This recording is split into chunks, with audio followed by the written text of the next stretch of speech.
Yan, so hello everyone, it's me again, Kuya Daniel. And nandito tayo ngayon sa isang Toyota dealership kasi nagpapa-PMS tayo. And then, nadaanan natin tong bago nilang Toyota Atib. No? So para din siyang Vios, pero ginawa siyang hybrid vehicle.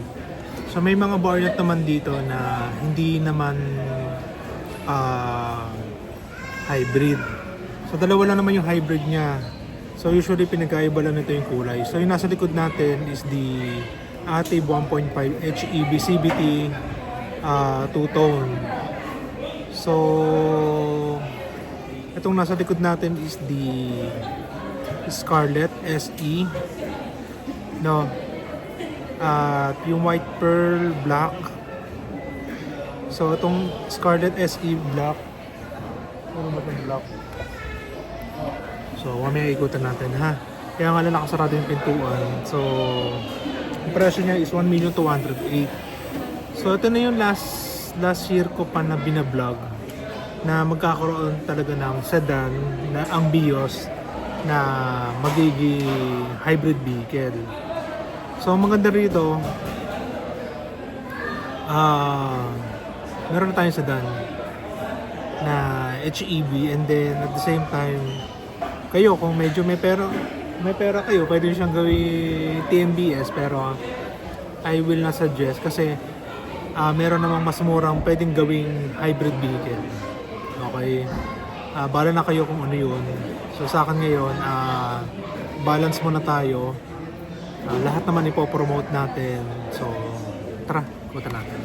Kaso hindi nakabukas yung yung sasakyan, so very minimal lang yung mapapakita ko sa inyo. Para lang din naman din siyang Vios. Okay, ikutan natin. So yan yung Atib natin. Presyo niya 1,208,000. 91 horsepower with 5,500 RPM.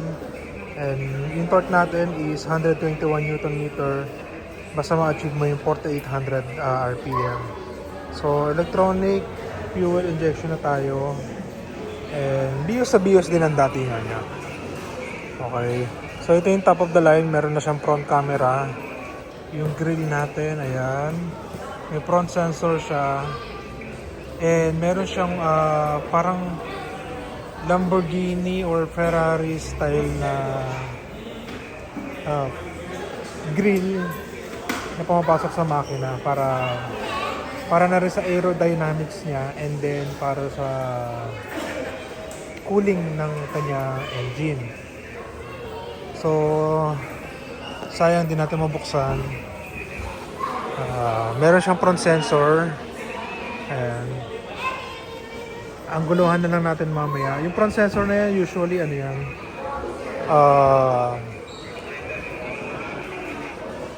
tagal ko ng lane keeping assist, collision mitigation.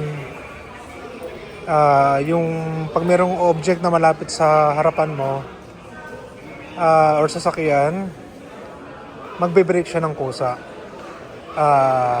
I-distance kanya sa front vehicle na nasa harapan mo. So yung gulong natin, well, kayo kung type nyo to, maganda naman, pero mas gusto ko yung sa Vios. So anong size niya? 195/60 R16. So 16 yung rim natin. Tapos yung kanyang safety feature system sa 360 is may camera na rin. Yeah.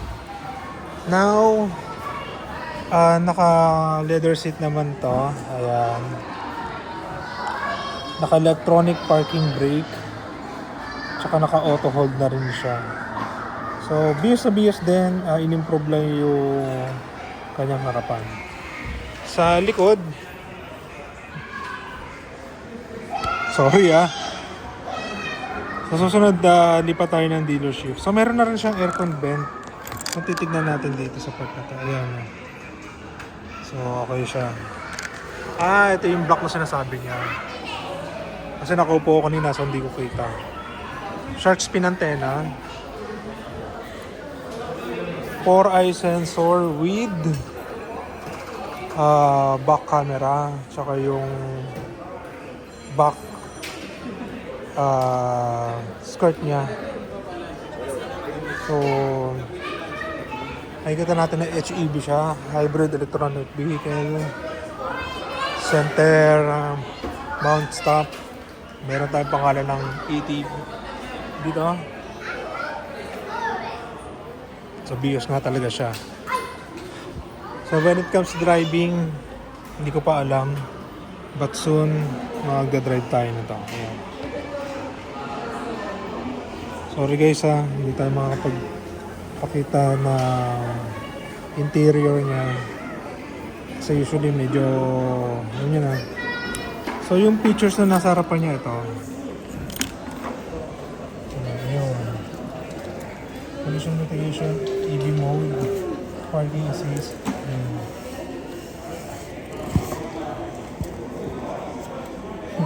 Ayan. So, yung susunod, gagawa tayo ng mas magandang vlog dito. Ayan. Hey, bota.